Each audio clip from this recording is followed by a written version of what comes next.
L'enseignement à retenir de la nativité de Jésus-Christ. Première leçon, la souveraineté de Dieu. Alors, l'ange Gabriel a commencé à visiter Marie pour lui annoncer la nouvelle de sa grossesse et de la naissance de Jésus-Christ. Elle a d'abord marqué un étonnement. J'ai préféré la lecture de Luc 1, versets 26 à 56. Cette histoire est d'ailleurs relatée dans tous les évangiles. Alors, cet étonnement de Marie montre qu'elle n'était pas préparée, elle n'était pas informée à l'avance. Donc, c'est ainsi que Dieu nous étonne à travers ses plans pour nous. Il choisit qui il veut pour faire ce qu'il veut. Il est le Dieu souverain. Il n'a pas besoin de notre avis, de notre, opinion ou de notre accord. Et d'ailleurs, il choisit souvent les plus faibles. Il a reconnu que Marie était une vierge, une jeune fille, parmi tant d'autres. Pourquoi n'a-t-il pas choisi une princesse, une fille de roi, ainsi de suite? Donc il choisit le plus faible et il choisit qui il veut pour en faire ce qu'il veut, que son nom soit glorifié. Deuxième leçon, Dieu est au-dessus de tous les obstacles.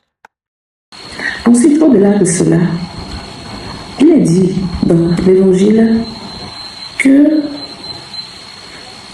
quand l'ange annonça la nouvelle à Marie, Marie lui expliqua, mais je suis une vierge, comment cela peut se faire puisque je n'ai pas connu d'homme? Donc, de façon naturelle déjà, à l'intérieur de Marie même, il y a déjà des doutes, il y a de la peur. Ce qui montre qu'il y a des obstacles internes à son niveau. Mais Dieu va transcender tous ces obstacles. Et c'est le même Dieu qui lui a redonné courage après et elle a dit que la volonté de Dieu soit faite. Je suis la servante de Christ. Dieu nous donne le courage dans les circonstances les plus difficiles. Pendant que Marie parle de sa virginité et du fait qu'elle n'est connue point d'homme, ça montre aussi qu'il y a des obstacles biologiques. Comment peut-on faire un enfant sans connaître un homme, tout en restant vierge? Donc il y a déjà des obstacles biologiques à la conception de Jésus-Christ selon la nature humaine. Mais Dieu va au-delà de tout type d'obstacle. Troisième enseignement, la foi en Dieu est source d'élévation. Si nous continuons dans cet évangile et dans cette lecture, nous constatons plus tard que Marie a fini par dire, bien que la volonté de Dieu soit faite, je suis sa servante. Elle a fait preuve de lâcher prise et de foi en Dieu. Elle s'est laissée totalement à Dieu pour que Dieu puisse agir dans sa vie. Donc, quels que soient les problèmes que nous avons, si nous nous confions à Dieu, si nous nous laissons totalement à lui, il opérera des miracles. Il opérera des choses qui dépassent tout entendement dans notre vie. Quatrième enseignement, louons et prions Dieu en tout temps. Et donc, si nous continuons notre lecture,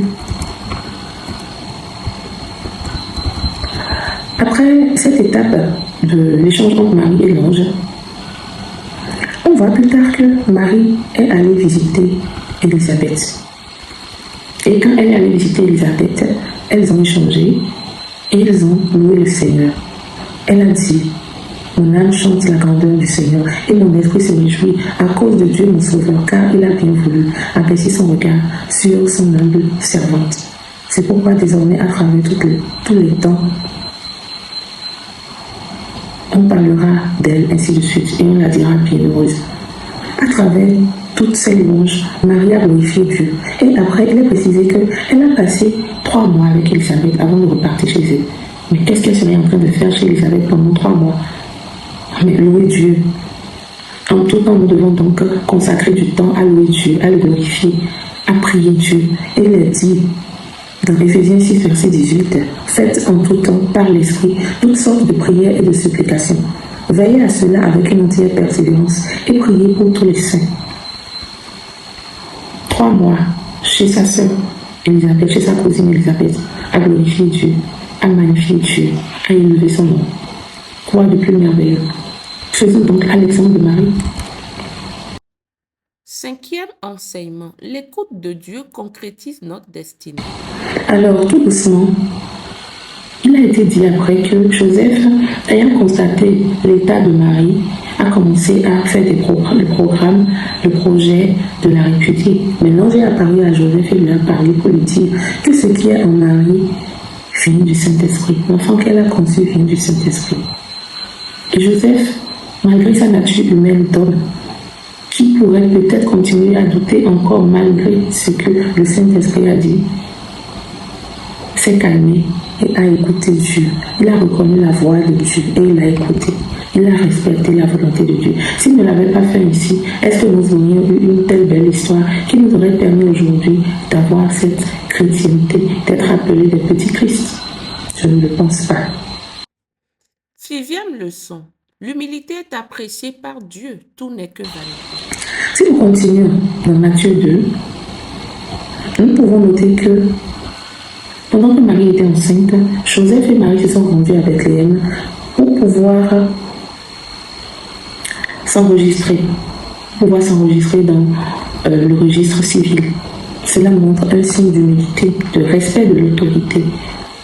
Malgré que Marie savait qu'elle portait le Fils de Dieu et que Joseph aussi le savait, ils n'ont pas pris la grossesse. Ils sont restés humbles. Ils ont continué à respecter l'autorité. Donc c'est une leçon qu'il nous donne à travers cela. Plus tard encore, l'histoire continue. Et quand Marie voulait accoucher finalement, elle a accouché où? Dans une crèche. Marie a accouché dans une crèche. Il n'y avait plus de place dans une hôtellerie, comme il a été relaté dans l'histoire, dans l'évangile. Comment cela se fait? Donc il a dit dans Luc, toujours Luc 2, il a dit, pendant qu'ils étaient là, le temps où Marie devait accoucher arriva. Dans Luc 2, verset 6, ensuite il a dit, et elle enfanta son fils premier-né. Elle le maillota et le coucha dans une crèche, parce qu'il n'y avait plus de place pour eux dans l'hôtellerie. L'enfant de Dieu, le Dieu qui a créé le monde, qui a pris 6 jours, qui a créé le monde, depuis le jour et la nuit, jusqu'à la terre ferme, jusqu'à la végétation, les animaux, l'homme, le Dieu, le roi de toutes choses dans l'univers, sur la terre, qui a laissé son fils naître dans une bergerie. C'est pour nous montrer l'image que tout est vanité. L'humilité, c'est la plus grande leçon que Dieu veut nous montrer. Son propre fils est né dans ces conditions. Qu'en est-il de nous, fils d'homme, filles et fils d'homme? Qui parmi nous est déjà né dans une bergerie, dans une crèche? Je n'ai jamais entendu cela. À la limite, si nous naissons à la maison, il y a des matrones dans l'histoire qui s'occupaient des femmes. Mais aujourd'hui, il y a des sages-femmes, il y a des gynécologues, il y a des obstétriciens, ainsi de suite. Il y a tellement de spécialistes dans cette affaire. Et donc, qu'est-ce qu'il nous reste à faire? Que de nous s'inspirer de l'image que Dieu nous a montrée à travers la naissance de Jésus-Christ, pour nous apaiser, nous calmer et revoir tout ce que nous faisons sur cette terre autrement. 7e leçon. La valeur est reconnue, même cachée. L'histoire est encore plus intéressante pour la suite. Elle n'est pas finie. Car, finalement, quand Jésus fut né et que les mages étaient venus le visiter, Hérode voulait encore s'en prendre à sa vie. Et divinement, Dieu a inspiré les mages pour qu'ils n'aillent plus revoir Hérode après leur visite à Jésus-Christ. Cette visite des mages montre déjà l'importance de Jésus-Christ.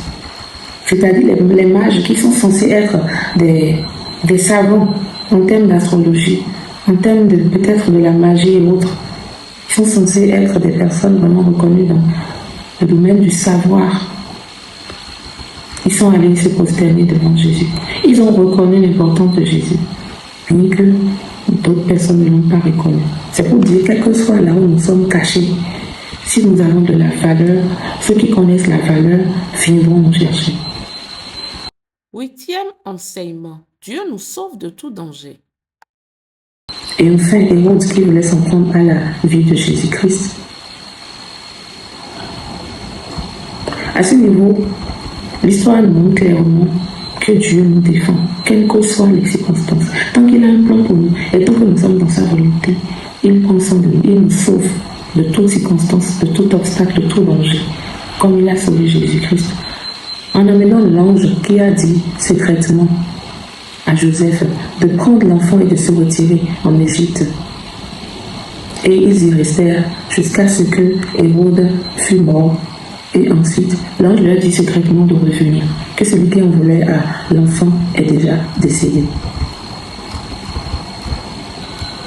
Et là, nous sommes dans l'évangile de Matthieu, chapitre 2, où toute cette histoire est relatée. Référence biblique.